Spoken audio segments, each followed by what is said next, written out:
Hey guys, what is up? I'm playing this bridge spam deck, which is absolutely amazing. It's a lot of fun to play.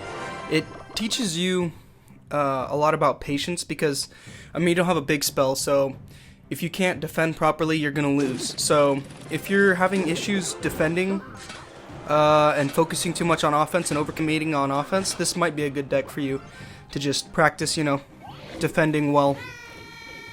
So my first opponent is that minor Prince Archer Queen with the Wall Breakers and the Mega Knight. So you really want to pay attention to your opponent, their deck kind of make out when you're playing bridge spam, because you need to know, are they weak towards Bandit? I mean, are they weak towards Royal Ghost? Are they weak for, let's say, Magic Archer? Do they not have a Fireball? Things like this you need to pay attention to. So, with this deck, my Bandit's going to get more value than my Royal Ghost is. Small things like that you need to know. Like, my Magic Archer is going to get a lot of value. My Cannon Cart's going to get a lot of value, which I need to heavily rely on that. So, he decides to go ahead and go in here with the Mega Knight. Probably not the best play. So, we're going to go ahead and use a Magic Archer to help clean up. I was worried that the tower there would target onto the Mega Knight instead of the bats. We could have been in a little bit of trouble there. But you also, I know Goblin Drill is your win condition, but you need to be careful when using it, because against certain decks like Electro Giant, for instance, also Royal Giant, as well as, some Giant decks and some things like that, you're gonna, and even Ram Rider, you're gonna want to be able to use that on defense. So you need to really pay attention to their cycle, so that you don't get punished really bad. Because with that out of hand sometimes, and Balloon as well, I guess I forgot about that. So basically, I mean, you're kind of using the Goblin Drill almost as any other tower. So, not always you won't, but sometimes you will. So, I mean, just keep that in mind when playing this. He decides to mount up a really big push here. So, Cannon Cart in the back. Cannon Cart's your main DPS, so you want to heavily rely on him. So we're going to block the Princess Charge there, go ahead and go in with the Magic Archer. We're going to Goblin Drill on defense here, just to help clean things up. That Magic Archer, I believe, is going to die. So we're going to try to get a heavy counter push off of this, because if we can get the counter push here, we might win. So let's see, I don't think he has enough elixir for Mega Knight. Okay, so he doesn't have enough elixir for Mega Knight. So this is an easy win right here. And that's basically exactly what I was telling you about. If they overcommit on offense, you just completely destroy them whenever you counter push. That's the whole idea of bridge spam. So pulling this guy back, just buying time, not really anything too big here. So I guess we will go ahead and hop into the next game.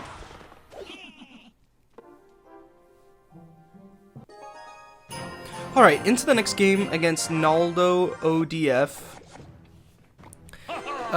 This is kind of like a hand where you would go Goblin Drill first play, because you have enough cards to be able to cycle around. But because he played that Tombstone, I decided to go in with the Royal Ghost because it would bypass it, as you can see. So just kind of trying to see what he's playing. He messed up his Tornado, which at this point I should have been thinking, instantly, I should have been thinking Graveyard. But for some reason I wasn't thinking it was Graveyard. So I went in with the Drill here. Probably not the best drill, but it's going to be fine.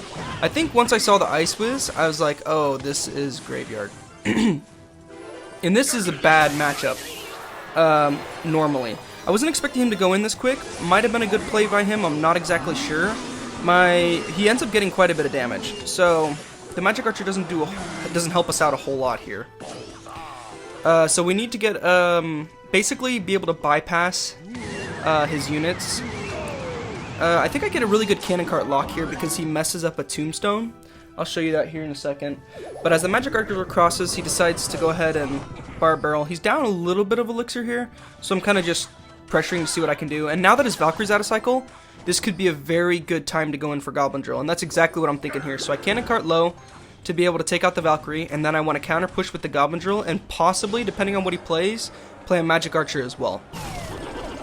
So as you can see, I'm waiting to see what he's going to play, because my Magic Archer could be extremely useful. I'm not going to use a Magic Archer against a Baby Dragon, but then he messes up this Tombstone, and look at this beautiful snowball. So because I had fast reflexes, I was actually able to get that Cannon Cart to lock onto the tower. And I think I just go ahead and play a Bandit down low. when playing against a baby dragon, obviously not in Golem, but in Graveyard, you want to like play your E-Wiz right at the river to keep the baby dragon from crossing if they try to use it as a tank. So here I'm just trying to get some snipe value, just trying to see what I can get to bait out. Probably not the best magic archer here. Try not to go in that aggressive because as you can see now he has a magic archer to be able to counter push. But he overcommits here with the poison. Probably should not have poisoned there, or I mean definitely should not have poisoned there. So now I'm going to kind of try to split up my pressure by goblin drilling in the other lane. And I'm going to try to line up magic archer on his Valkyrie. So as you can see he plays his magic archer, his Valkyrie, and instantly right in with the magic archer to get some damage. That snowball was kind of bad. I was thinking that I could bounce it back and get more hits, but I think that would be a pretty incredible feat because it's not the greatest, or the easiest I should say. I successfully blocked the baby dragon at the river, which is what I was trying to do. He doesn't decide to poison here I don't think, which is a good play by him. The Electro Wizard should have been on the baby dragon and not down like that, so he doesn't get as much poison value as he actually did. But still, even still, that poison is an extremely big overcommit. I can't Magic Archer because he goes ahead and predicts it with the Barb Barrel. But I went ahead and played it afterwards, which this turned out to be a bad Magic Archer because of my finger slipped, or something like that. Because, I mean, obviously that Magic Archer wasn't lined up. So here we're going to just drop an E-Wiz right at the bridge, trying to keep it from crossing over. Unfortunately it did, but my cannon cart's going to be able to clean up very nicely with those skeletons.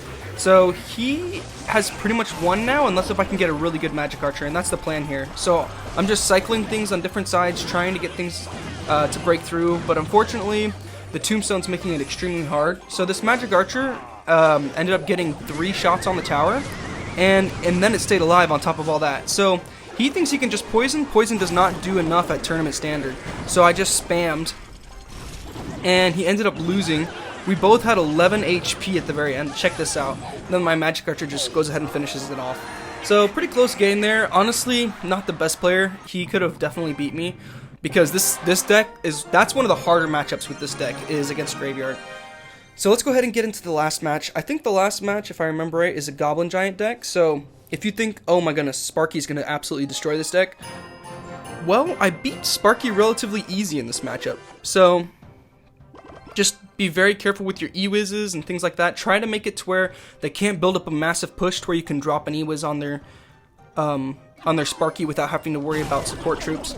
But anyways, we go ahead and go in with the Goblin Drill because I have plenty of units to be able to defend anything. I have an E-Wiz, I have a Magic Archer. You know, if he has Hog, I have E-Wiz for it. If he has Balloon or something, E-Wiz as well. You just kind of, I mean, don't play Goblin Drill first play all the time, but if you have good counters in your hand, then you can go ahead and do it. This is where things start get a little sketchy, because I can't really play into that Sparky, and I need him to play something in the other lane to split up his push, because I need to be able to drop the E-Wiz on that Sparky. He decides not to go in with anything. He probably doesn't have enough elixir.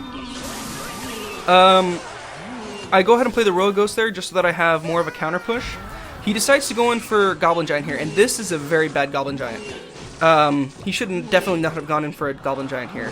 So we're just going to go ahead and ban it because we don't even need the drill. As you see, I consider playing the drill, but I would rather play the drill on offense because when I play the bandit, I get counter push, and the drill is 1 more elixir, and I don't get any counter push. So the obvious decision there was playing the drill. We're going to go ahead and cannon cart because he's not going to be able to build up another push before I cycle back to the cannon cart, and I know that. So I line up a good Magic Archer here, just trying to get that cannon cart to lock on to the tower. It doesn't because he saves it with a Golden Knight. But as you can see, I'm not going to have to deal with that Golden Knight because we took it out.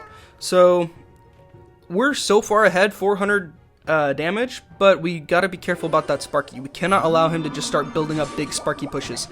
This was where things got interesting. I was like, why in the world does he have Furnace? And he misplayed that Goblin Giant to where it went into the wrong lane. So I didn't even defend this as much as I could have, but I just defended it enough to get by. I didn't get any damage, but I probably would have over-defended a little more, and he probably would have attacked a little more if it was in the other lane. So things are going well here with that Bandit dash. Bandit can get you a lot of extra damage. He is down on Elixir, and he has to deal with the Royal Ghost in the other lane. So he has to be able to deal with that. First time we see Dark Goblin, but he is down to like 0 Elixir right now.